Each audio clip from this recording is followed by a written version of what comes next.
Okay, hopefully we're rolling with the live stream here. Welcome to Wednesday's live stream. We're trying to do these live streams every week on Wednesday. Obviously, Monday we have cooking videos. Thursday we have some other interesting video that's going to be really cool. That's a question I have for you later on in this episode. And on Wednesdays, we do this live stream, and it seems like we do a drink every time. I don't know. Maybe I should try... They're voting for yes, more, because the nice thing about drinks is that we can do them right here. So we do have, later on in this episode, we'll be talking about Wassail. But before we get there, you can help support us if you are able to and you enjoy what we do on this channel. Super Chat is enabled. You can support us on Patreon. There's a link for that in the description section. If you want to support us with just directly with PayPal, that's one of the best ways to do it. Or we have these really cool merchandise things that have to specifically do with the channel over on our website. And of course, there's a link for that down in the description section. Speaking of interesting merchandise that's specifically connected with the channel. What, did you have a question? These guys, they do this to me back there. Speaking of merchandise, we've got this new mug. Now, you may have seen the mug in the past. It's like something like this. But no, this is a new version. The other ones are not available any longer. We have a new version that's got something else on the other side. This is really cool. I can't get it. Can I do it like this? Will that... Okay, so he's yeah, that's right. We got the picture that you can see. We call this the Nutmeg Mug. It's got, of course, a wonderful nutmeg color. On one side, it's got this regular old logo. On the other side, it's got this definition of nutmeg. Now, normally you think of the definition of nutmeg as a noun, right? Nutmeg, it's this little nut. I've got one right here. This little nutmeg nut. But in reality, in the 18th century, nutmeg was not just a noun, it was a verb too. And actually, the reason why I found this was because I was digging through a cookbook. Let's see, this one was England's newest way of cookery. This one's from 1726. And I was reading this one recipe, and it says something like, put in 3/4 pound of currants, 6 eggs, a pound of beef suet, blah, blah, blah. And then it says nutmeg it to your taste. And I said, wait a minute. They're using nutmeg as a verb. This is way too cool. So right here in the 18th century, nutmeg wasn't just a noun. It was a verb too. And I thought, how poignant. And so the guys in the office here, they came up with the rest of this definition, which isn't actually right out of the dictionary, but pretty darn close. So if you're interested in one of these nutmeg mugs, it's a very, very, very special deal. I haven't talked to they came in today. Let me tell you, about 1 o'clock, UPS brought these guys in, and I said, okay, we're going to put these up on the website, and we're going to do something very, very special. They're only going to be, they've got a special price on the website, but it's only that way for 2 hours while the live stream is running, and 1 hour afterwards, and then the price is going to go up to the normal price. And I only have just a certain limited quantity of these guys. If you're interested in one of these nutmeg mugs, now's the time to get it. Just for these 2 hours, there's this special price. And who knows, they may be all gone by the time the price goes up. So, nutmeg mug, pretty cool. If you're interested in that, let me put this away here. Whew. And speaking of things having to do with the website and people purchasing things, if you've purchased things on our website, it's got a review capability so people can leave reviews for products. And Lauren was digging through the reviews earlier today, and I have this review that came in on the French axe. The French axes are really cool. We actually make them. At least the waxes, and they get sent off in cast. Anyway, here Jeremy writes about the French throwing axe. He says, just this past Yule, some guests became ornery and refused to leave my dwelling even after serving them pineapple cake. What's more, they demanded all the mushroom ketchup I had dutifully prepared. 'Twas no matter, after brandishing my French throwing axe, FS-167, and a threatening glance, the would-be ruffians were gone, and my earthly sauce with a hint of nutmeg was safe. And then he goes on to talk about how much he likes his brand new French axe. That's great when people get to use the review section, not only to review a product, which he does, but leave a little fun thing for other people to read. So that is available. If you purchase a thing and you want to leave a honest review about a product, please do so. And if you want to make it fun, that's fun too. So I think we can. Do we have anything else to cover before I go into the main topic for this session? I don't think so. If you've got questions, you can hold them till after I get done with this content part of the video, and then we'll do a standard Q&A afterwards. So today we're talking about Wassail because it's that time of year. It's a Wassail-y kind of year, time of year. It comes up a lot when you get to this time of year, and I thought it would be interesting to dig back into the 18th century history of Wassail, and of course we can make a little bit, and it's got an interesting history. Now, you would be led to believe the same way you might kind of understand about Christmas. You get the feel like Christmas was something super special in the 18th century, and it wasn't nearly the same kind of thing that we think of today. That modern feel for Christmas, even the historical Christmas that we think of, is somewhat an invention of the 19th century. So like in the 1840s, 1830s, there's this kind of resurgence of looking at historical things, and they sort of bring some things to light that really weren't quite as popular as we are kind of led to believe. I believe Wassail is one of those things that gets kind of pumped up in the 19th century, but it was there in the 18th century, and there are references to it, and that's what we're going to talk about today. Let's see. I have the first one. Oh, here it is. The first reference is a real quick one. Most of the Wassail references that you dig into are dictionary references. It doesn't show up in cookbooks, maybe just a tiny little bit, but it does show up in dictionaries a lot.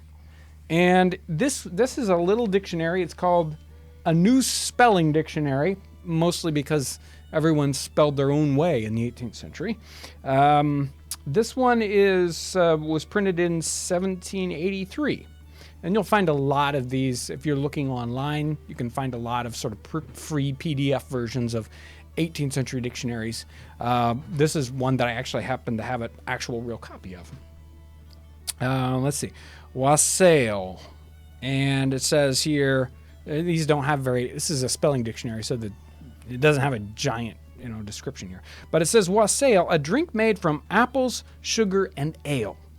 And then underneath it says a wassailer, a topper, a drunkard, or drinker.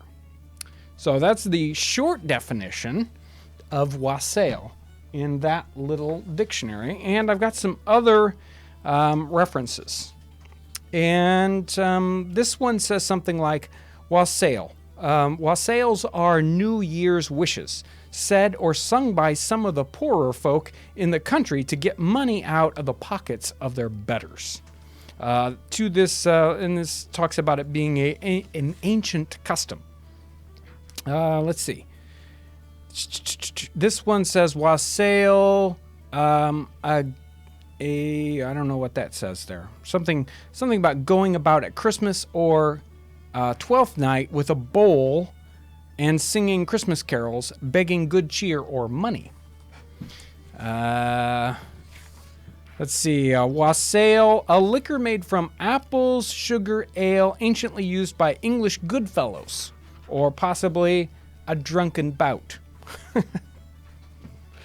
Wassailers, a company of people who make merry and drink together, sometimes going about house to house and singing at Christmas.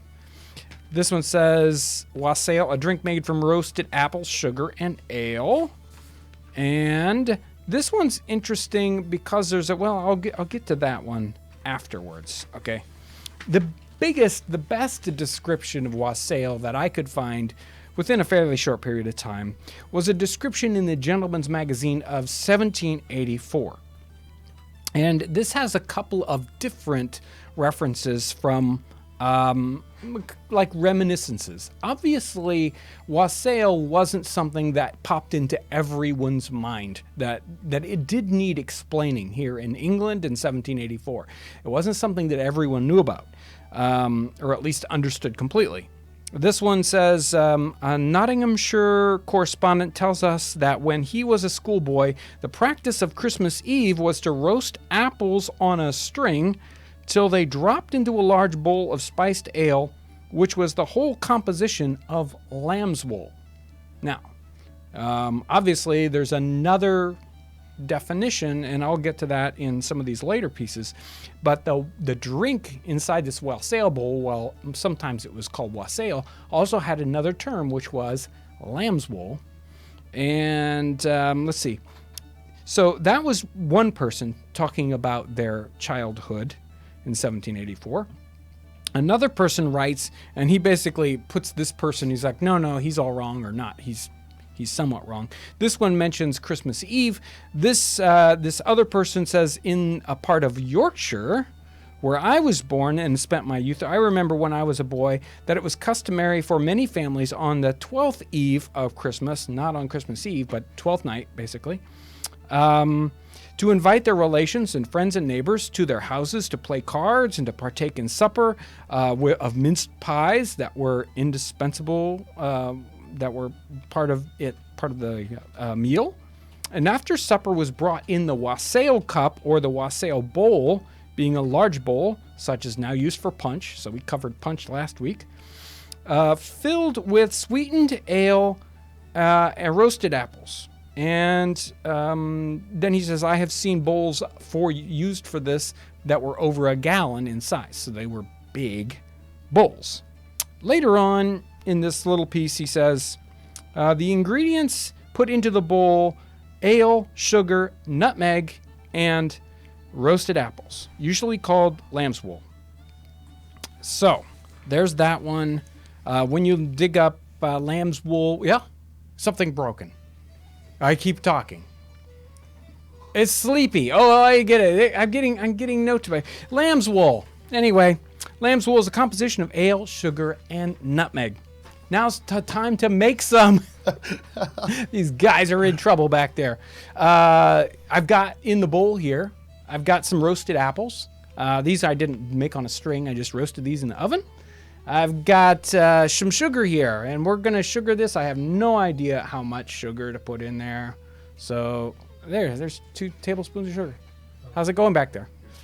And I'm going to add some ale. And this could be warmed up ale. It could be whatever ale, I guess. It doesn't really explain ale here. And we need some nutmeg. And I've got my nutmeg grater. And we're going to do some nutmeg in here. I thought it was pretty funny. Some of the recipes don't have nutmeg in them, but obviously this particular one that talks about wassail the most does. And there we are. There's our wassail. Somebody says that you have far too little sugar in there. Oh, too little sugar? That's Okay. their opinion. Okay. Well, I'll put some more in there. It does say it's sweetened, so there we go. We'll see how that turns out. I don't know. What do I use? A 50-50 mix? A pound of sugar for a pound of ale? I don't know. I don't think so. Okay. I'm going to put in a tiny bit more.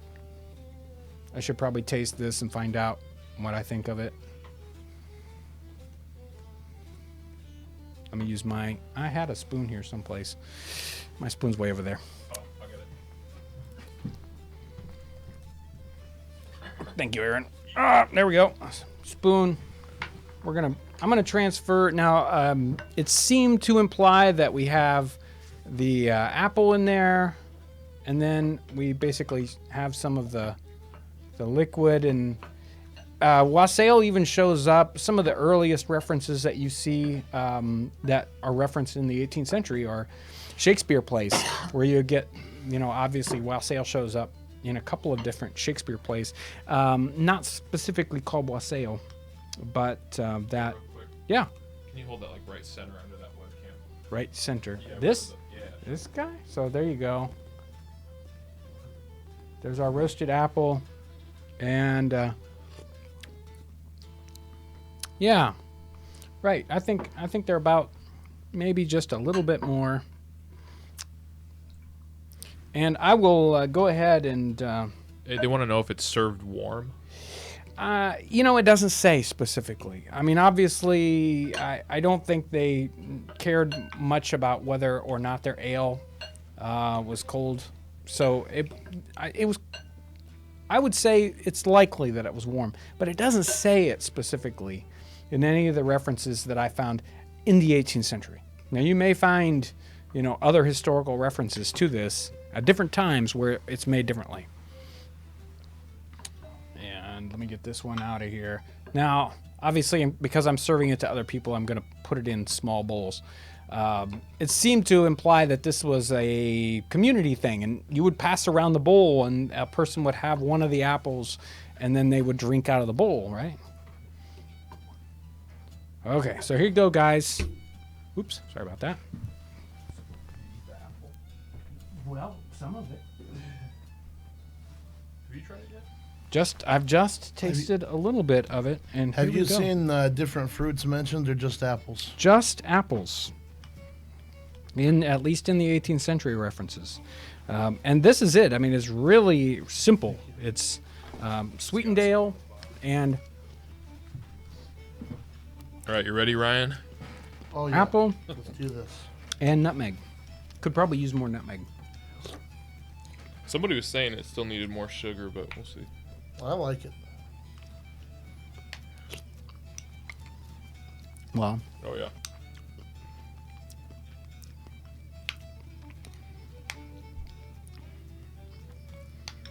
I'll drink out of mine Wassail. Come on. Yeah, I mean, you could sweeten it up more.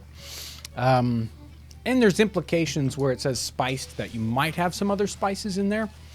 But none of the references I found in the 18th century ones talked about anything other than nutmeg. But obviously, you could probably come in here with, cinnamon or some of these other kind of warm drink spices. It's super good. Yeah, Tastes really good. It's a great like it a thing. lot. And again, this is the 12th night kind of thing that would show up. Usually, what is that? January 5th or 6th, somewhere in there is about where 12th night is. And that was a time of, family gathering. It was a time of 12th night cakes and other sort of a whole family gathering and special meals time of year. So, Hey, real quick, want to say thank you to Stephanie Morgan, $5 donation. She says, I'd like to hear the gentleman sing the song. I don't know what the song is. it goes wassail, wassail all over the... But that's undoubtedly a 19th century tune. Although I didn't check out the wassail song, but I'm positive that that's a 19th century thing. Well, you sang part of it, so Yeah, there you go. So Thank you so and much for your gosh, donation. I'm not that good at a cappella singing. Thank you, Stephanie. You can go ahead and roll up some questions if you've got any for me, Ryan. Oh yeah. Keep the questions coming, everybody. So the first one that rolled in that I wrote down was, is there any French cooking information that we have, or are we actually going to do any French recipes? And I think that we probably have done French recipes, but we may not said, hey, this is a French recipe. So what do you have for us? Yeah, we've done some French recipes where we talked about, I think specifically rubabou, and another. See, that got way too much nutmeg in it now. The whole thing like dumped out. Never. Poof. That's like way too much. Those were specifically in the pemmican series, and they were connected with the Vourgières and such like. I don't know that we've done any others. I've got a little bit. I've got a cookbook for a translated cookbook for 17th century French cooking. I haven't dug too much out of that, but I definitely can do some French things. I know there was some folks interested in specifically in French Canadian cookery, and those are both sort of sitting there. I want to dig into that French cookbook and see if I can find some of the specifically French Canadian recipes reflected in that. So I'll try to keep that on my list of things to do in this next season of cooking. I don't know how close we are to wrapping up this season. Our seasons are basically about 20, 22, 23 episodes. That fits nicely onto a DVD. Excuse me, too much Wassail. And so I don't know how far we're in. We're probably about 3/4 of the way in through this season. So we'll see. It's getting close. Yeah, we're getting pretty close. So I'll see what I can do to bring in some French recipes in the next season. And if there are folks out there that are specifically interested in that, want to chime in, maybe want to connect with me about, if you've got specific research on 18th century French recipes, especially in North America, connect with us. I'd love to hear about it. Hey, Aaron, somebody asked if they can buy the DVDs. Can you throw a link? Cool. So that's a segue into the next question. Somebody is asking, how often do we film cooking episodes? Generally, we do between 3 and 5 episodes at a time, usually more like 3 or 4. Occasionally, I think we did 6 one time, but that was insane. You really can't. By the time I'm 3 episodes in, I'm getting pretty tired, and it's hard to do. It's hard to get past 4 and have them turn out to be good episodes where John's still, awake enough to do the thing. We generally do that number in a day when we can do it. So we basically do a month's worth at a time. It blows the whole day, and I mean, that's just the shooting part. That's not the preparation part and the research part. And then, of course, there's all the after editing that goes on. Generally, we've found that a single 5-minute episode takes about 20 to 25 man hours to produce. So it takes a lot. I mean, you think, they just shot a quick, cooking episode that maybe took 20 minutes. Yeah, it's not like that at all.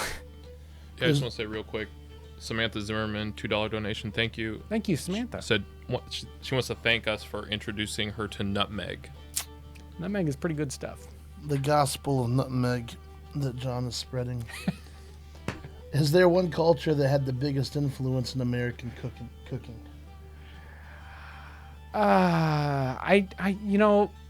It really depends on the region, because different regions have, these heavy influences. If you're in the Pennsylvania area, you'll get this heavy Dutch and German. If you do go to other places, you're in upper like Maine, you're going to get French Canadian. If you're in other places, you're going to get other heavy influences. So, it really depends on the region, and even the little pockets of these regions. So, there's so many great influences. Whether you have this French Canadian, you have the German ones, you have Dutch influences, and then you have what's coming over with African cooking, where so many enslaved folks were doing the cooking for the households, and that influences the cooking in those regions. So obviously it really depends on exactly where you're at. Somebody asked where Josh is. They want to know about Josh. Josh right now is about 40 feet that way. He's down the floor, and he's in the back room making, what was he working on when we were coming through? I think he was working on French throwing axe waxes for making the tomahawk heads. Josh he works down there making product.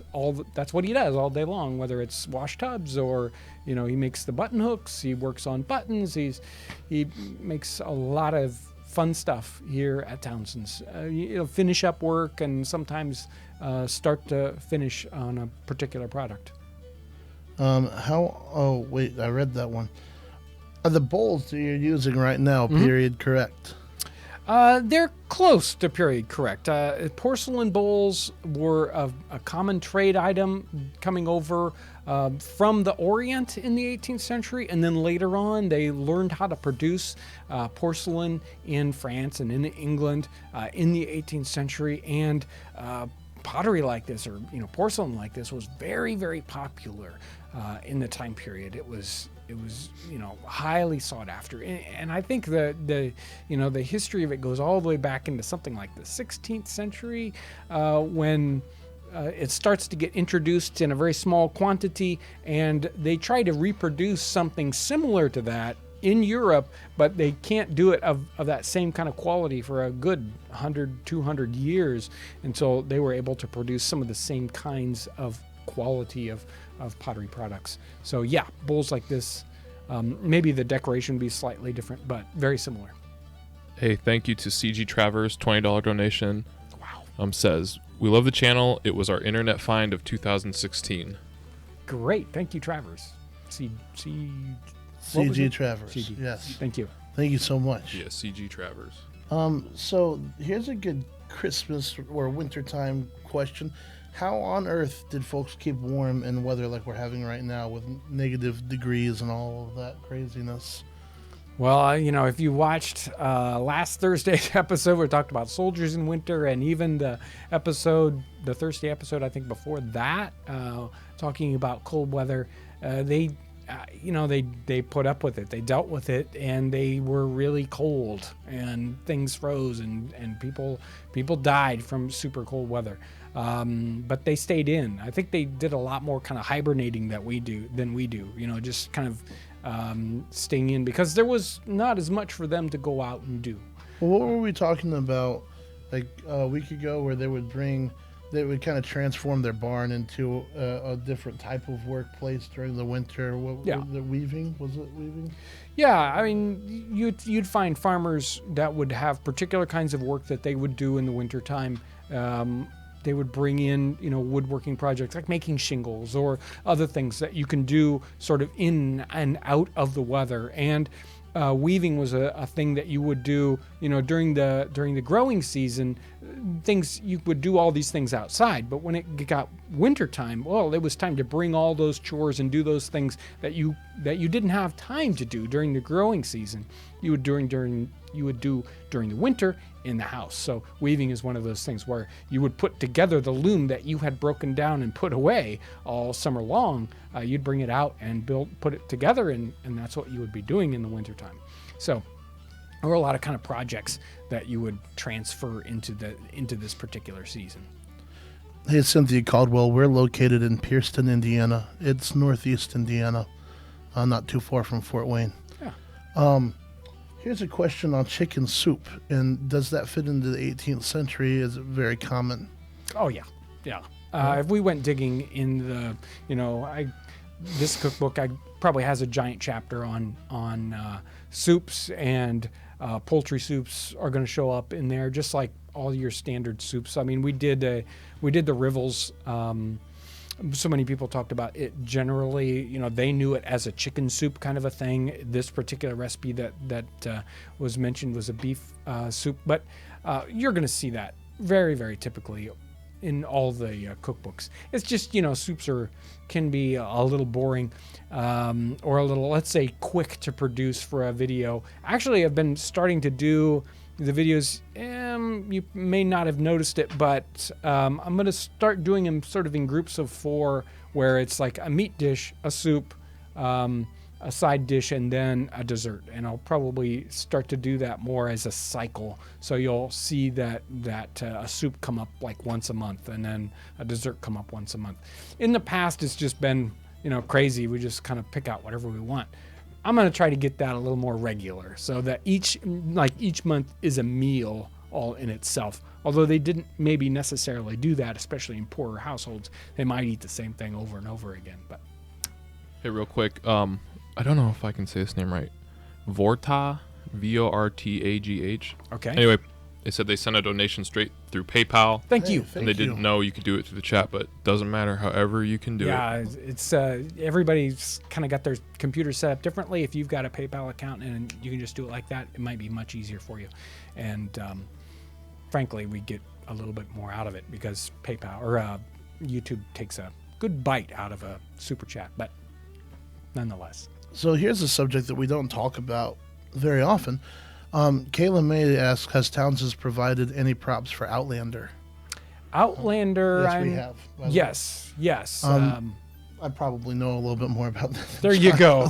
I'll let Ryan tell this one. Some hats and some other types of clothing, and I don't remember the main gal's name. My wife watches and reads that stuff, but she wears one of our hooded ladies' capes a lot, and so that's in the show quite a bit.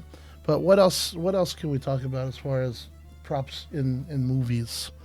I mean, unfortunately, I'm not the guy on the telephone that connects with so many of the different movies, but it's a lot of television shows and movies end up getting little bits of props.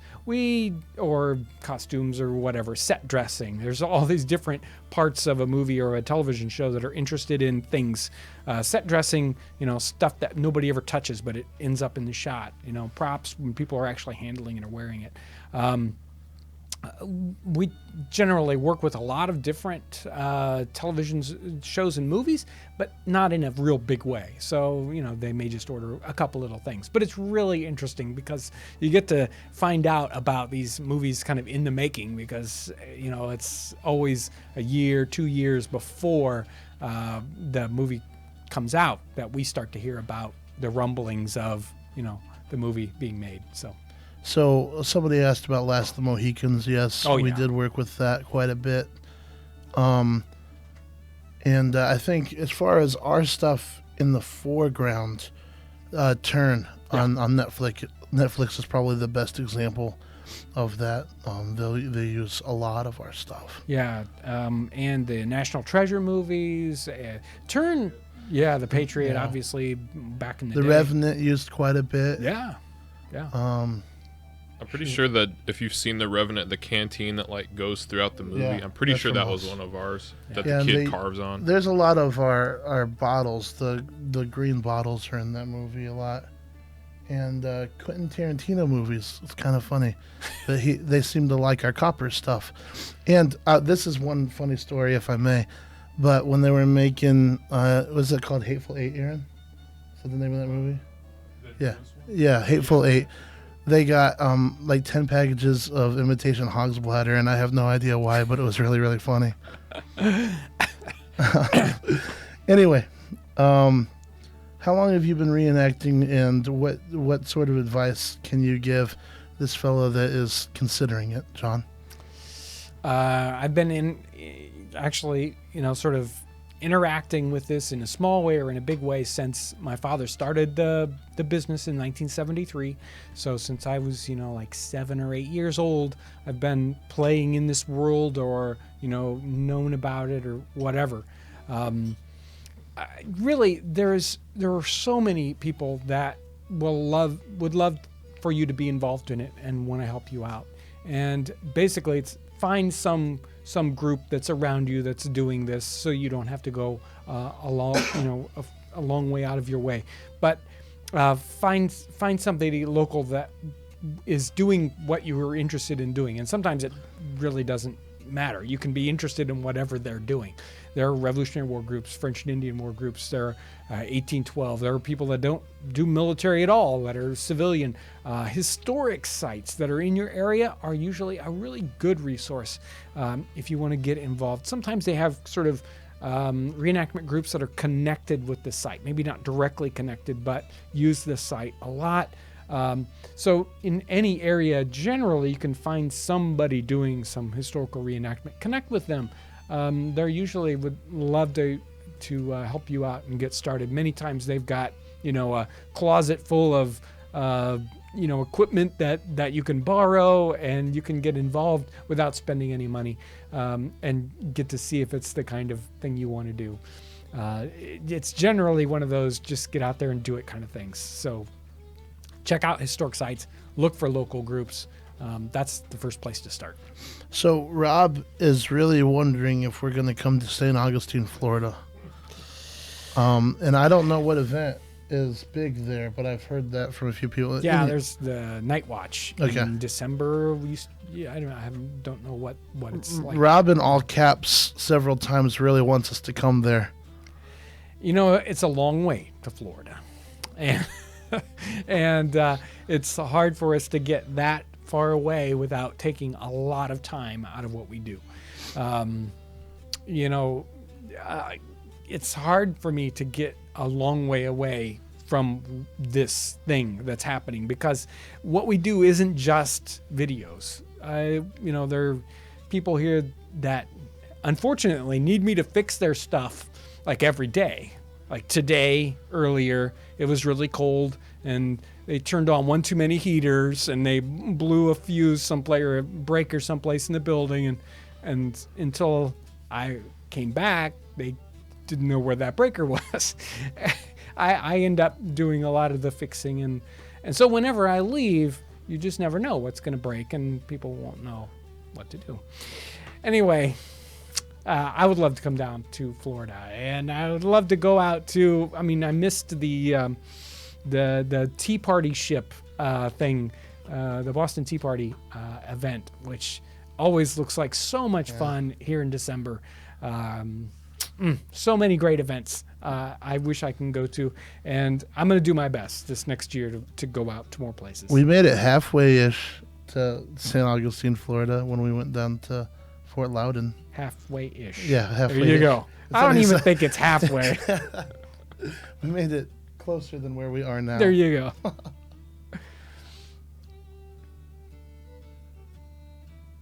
They don't have anything else for me.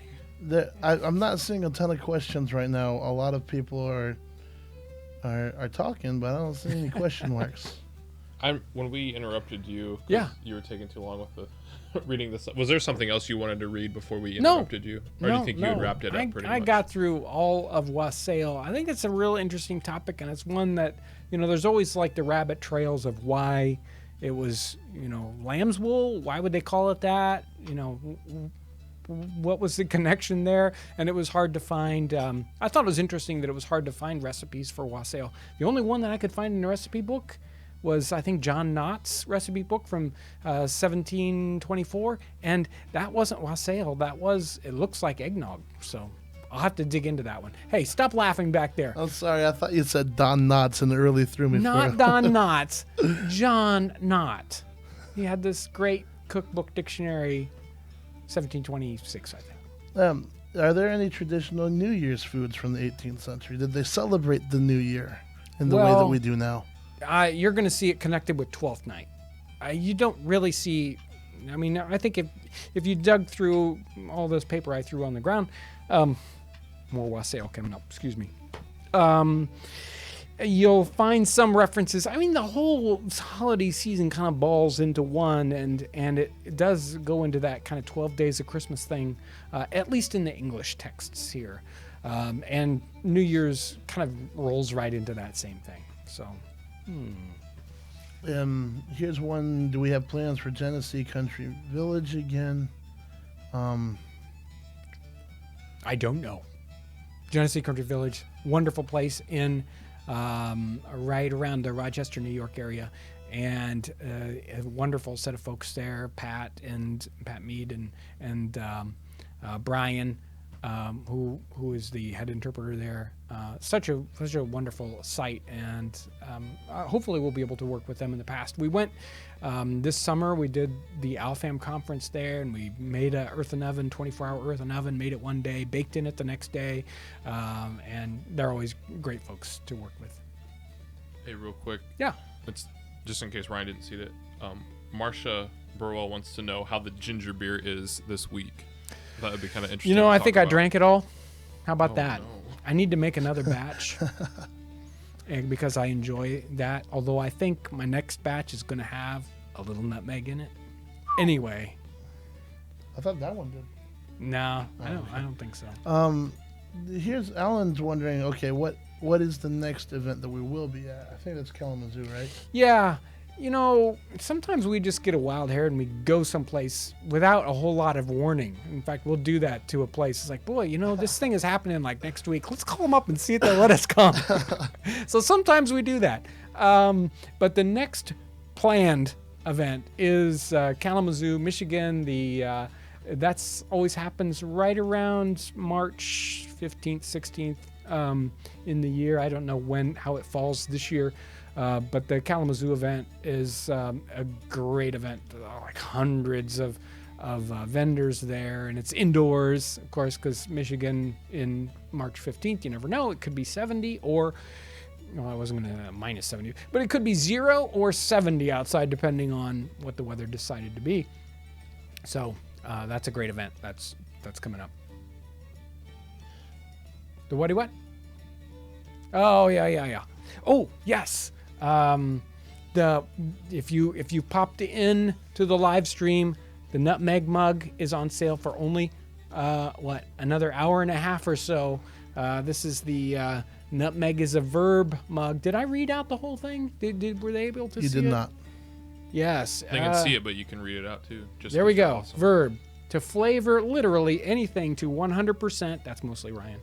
And then the sort of example in a sentence. John found the drink to be lacking in flavor, so he decided to nutmeg it heavily, which is too true. As you can see, the nutmeg floating in the Wassail today. Very apropos.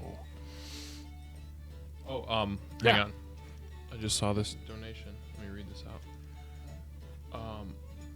Proto Man, $5. Thank you. Thank you, Proto Man. He says, "You ever gonna touch recipes from Spanish settlers in the Florida area and South American and South American dishes?" That's interesting. Yeah, definitely interesting, and that finding those threads of connection are the things that I need to do to kind of bring those into what we're doing. Generally, sometimes when I don't know how they connect, especially something like Spanish cooking, which there is a great connection with Spanish things going on, and I don't talk about it very often, with North America in the 18th century. How often do we hear about the Spanish helping us in the Revolutionary War? Not very much, right? But there's definitely a connection there. Finding the journals and the things that connect those up and talking about the specific dishes that sort of come over and show up in the cooking in North America, those are the things. So usually I just stumble upon those things and then, I'll start to talk about that. So that's something I need to dig into, just like the French cooking. Thank you too. And I'm gonna mispronounce the last name, so I'm just not gonna say it. I used to have to do this all the time. No, I know. I heard Amber, $20. Thank you so much. Thank you, Amber. Thanks, Amber. Hope that someday we can see the Townsends version of other European ethnic foods that came to Hold on a second. My arrow's in the way. That came to North America or Norwegian foods. Yeah, there's so many different regions that affected regions here. Just like I was reading several weeks ago about Peter Kalm, and there were pockets of different European cultures that show up in North America, and we don't necessarily think about them very often, whether it's a Swedish area or a Norwegian area or whatever, especially in the 18th century. Generally, it's like, well, there's English, there's some French there, but we don't really dig into those smaller pockets of cooking, and those are a little harder to dig into, but they're really interesting when you get there, especially finding the things that are similar and the things that are totally different. That's what I always find fun, when you find a recipe that it's like, oh, it's exactly like that, but then it's completely different. Clayton Johnson said that he tried to make a ginger beer for Christmas, but it turned out to be not so great. Uh-oh. It was more yeasty than anything. Do you have any advice for him?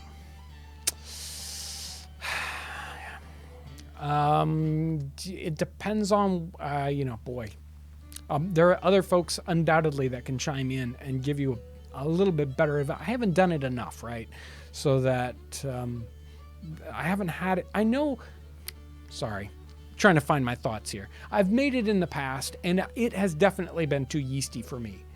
But the last couple of batches, I haven't had any problem with it all, and I think it has to do with having too much yeast in what you're making. So adding it doesn't take a lot of yeast. Generally, if you get one of those yeast packets, that's for like 5 or 8 gallons or something. So you don't need a lot of yeast there. And if you bottle it up right away and you kind of only let it pressurize so much, the yeast kind of dies back. And sometimes you got to kind of let it settle and not get that yeast into what you're drinking. But no matter what you do, it's certainly going to be yeasty to a certain extent. All right. And so here's a question that's come around a few times. I don't know if you know the answer to this. You probably do. How do you turn suet into candles? How do you turn suet into candles? Well, if you've got suet, that is good, hard fat, which is from the organ region, like kidney fat, not muscle fat, then it is almost like a wax already. And you basically pour it in the mold just like you would straight wax. But remember, it's going to be very, very soft, regardless of what you do.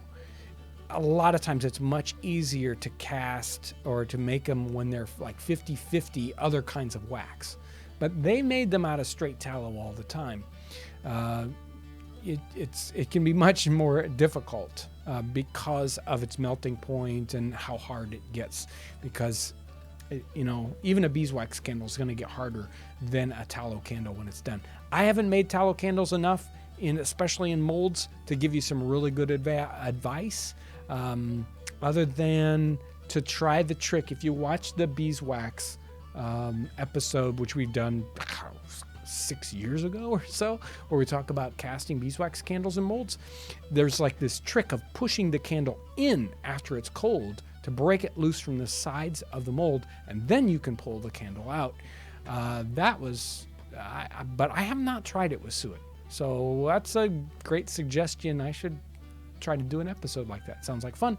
Make sure your mold is oiled well, so you can spray them with Pam or dunk them in bacon grease or something first, and then try it with pouring the suet in, and then make sure it gets nice and cold so that shrinks up as much as possible and breaks away from the edge of the mold. Pop it in a little bit and then pull it out. So there's a discussion going on in here about potatoes. And Paul says potatoes weren't even considered food in the 18th century. That's not true. Another person asked if we've done any potato recipes. And I know we even did a Q&A, I think, where we talked about specifically potatoes. But there was that section in the travel journal that you saw about potatoes as well. Let's talk about potatoes. Potatoes are definitely showing up in the recipe books. I'm sure I could dig into this one and find potatoes referenced. I know that if you dig into the Primitive Cookery Cookbook, there's a whole section on potatoes. They talk about fixing them in many different ways. There's even a recipe in our catalog that's called like a cheesecake, right? But it didn't have any cheese in it at all. It was made with potatoes. Really, they were talking about mostly the consistency in this recipe. But we have definitely done potato things in the past. It even references them as dressing potatoes the Irish way. It's like, you boil the potatoes and you put some butter on them, and then they're done, So potatoes show up in 18th century cookbooks a lot. They were a staple. Possibly maybe thought of more as a poor person's food, but they definitely are showing up in standard cookbooks too. So nothing wrong with 18th century potatoes. Paul McKenzie wants it to be clear that was not him, it was a different Paul. Okay. So what? Venison and rabbit? No, squirrel? No. Squirrel punch, I think, was Squirrel Paul's. punch. Yeah, that's what Paul wanted last time. Yeah. Hey, somebody wants you to try the wassail. I think they came in late. Okay. Well, the trouble is that I think I went nuts with the, I opened up the nutmeg grater and I dumped out what was in it, and that was a little more nutmeg than I expected. Folks, can you believe that John Townsend's afraid to have something because it has too much nutmeg in it? Well, actually, I don't think it's possible. That's like learning that Santa Claus isn't real. Let me get. While you're doing that, $5 donation from Indy Pappy Chulo. See, I'm glad he has to read those out, not me. Where/how would cooking oils be sourced or created in the 18th century? Thank you for your donation. It gets better with time, is the answer. And no, more nutmeg does not hurt it a bit. Are we going to put a link to this recipe in the description like we did with the punch? I can do my best. If I survive this, yes. Okay. You Folks, gonna answer this wondering. person's question? Cooking oils. No, I haven't answered it yet. I interrupted. I'm sorry. still Yeah, I working can't on believe the... it. Sorry about that. We appreciate the donation. Cooking oils in the 18th century. Sourcing them. Normally, they used animal oils. So they're going to be using standard fats, bacon grease, and, suet and other fats. You don't see as many references to vegetable oils. The one you do see is olive oil, or sometimes called sweet oil. Obviously, that would be imported. It might be more expensive. You do see it showing up in salads. So, I mean, even a salad dressing with vinegar and olive oil, yeah, it's there in the 18th century. We haven't done too many salads, but they certainly show up, probably because I'm not a big salad person. But I should probably do more salads. What can I say? Let's do a quick recap of what Wassail is. There's a couple people who kind of came in after you explained it. So just a quick summarization. Wassail, sometimes referred to as lamb's wool. It is a spiced ale sweetened with roasted apples in it. Sometimes the apples aren't mentioned, but usually they are. Roasted apples, ale, sugar, and nutmeg, of course. Sometimes they don't have the nutmeg listed there, but it just says spiced ale. But most of the time, the only spice that's mentioned is nutmeg. There you go. Pretty simple. I think if you did, say, a pint of ale, how much sugar did I put in? 2 or 3, 4 ounces. A little bit of nutmeg and a roast apple in there. So that's what shows up. So Franny wants to know if they would serve this drink to children. And what about alcohol in children? Well, I didn't see any references to children in here. In fact, it's kind of almost implied that it seemed to be more like an adult thing. But generally, there was no great, dichotomy or, division in the families like we consider today. They didn't have that sort of age that, this was proper and that wasn't.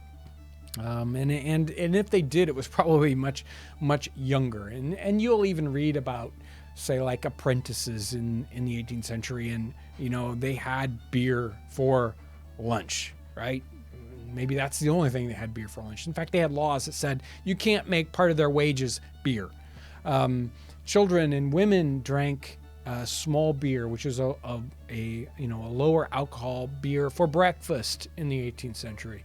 And punch shows up, which is an alcoholic drink, and it talks about the whole family drinking that. Maybe not. Maybe it was watered down more for children. But I think it's really only in the United States that we have this kind of aversion or this real thing about alcohol and children. The temperance movement thing happens in the 19th century, in the early 20th century, and that changes American culture and thoughts toward alcohol. Europeans still don't have the same kind of, ideas that we do about alcohol. So I'm not sure where to go with that. I'll stop there. So we've got to wrap this sucker up anyways. And we got one more question, and we needed to revisit this probably anyway. It's Alan Beckman asks, he's like, hello, John.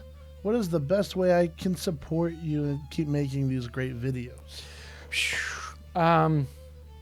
Thank you for asking the question. And we do have on, you can help support us via Super Chat. That's right here on YouTube that shows up in the chat section. There's a PayPal link down in the description section. There's Patreon. A lot of folks support us that way. That's like a monthly thing. We have a merch store where you can get simple merchandise. I mean, obviously, if you need a stoneware mug or this really cool, porcelain bowl, we have all these things available on our website. We also have, things that are basically made just for folks on YouTube, like the Nutmeg Mug here. Some folks can't support us that way, and they just support us by watching the videos, by commenting on them, and by sharing videos on social media. That is another great way to support what we do and help us to reach more people about what we do. So there's so many different ways to help us. And I really want to thank everyone that does help us, specifically monetarily. This obviously, I talked about how long it takes to make a cooking episode. 5-minute episode might take us 25 hours to produce. But we love what we do, and we're so thankful for the way everyone supports us. So thank you. I really want to thank everyone. These guys have to turn me off because I can just keep doing this forever and ever. But it's time to go. I want to thank everyone for your amazing support, watching our, giving them thumbs ups and commenting and supporting us via Super Chat or PayPal. Thank you guys so much for all your support, and thanks for watching.